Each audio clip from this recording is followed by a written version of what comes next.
ఈ మకర రాశి వారికి ఈ వారంలో మొత్తం 5 గ్రహాలు అనుకూలంగా ఉన్నాయి. అధికంగా సుఫలితాలను, లాభాలను అందుకుంటారు. తృతీయ భావంలో శని సంచారం వల్ల జన సహకారం బాగా ఉంటుంది. కుటుంబంలో శుభకార్యాలు నిర్వహిస్తారు. వ్యవసాయ రంగంలో అధిక లాభాలు అందుకునే సూచన కనిపిస్తుంది. చతుర్థ భావంలో శుక్ర సంచారం వల్ల కుటుంబంలో శుభకార్యాలు నిర్వహిస్తారు. స్త్రీజన సహకారంతో విందు వినోదాల్లో పాల్గొంటారు. సంతోషంగా కాలం గడుపుతారు.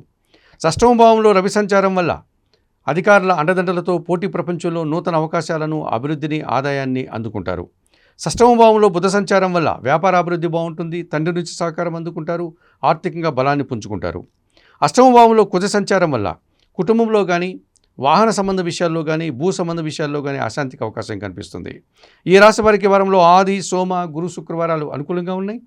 దానాలు ఇచ్చేటువంటి క్రమంలో ఈ మకర రాశి వారు ఎర్రటి పండ్లను పేదవారికి దానం చేయండి.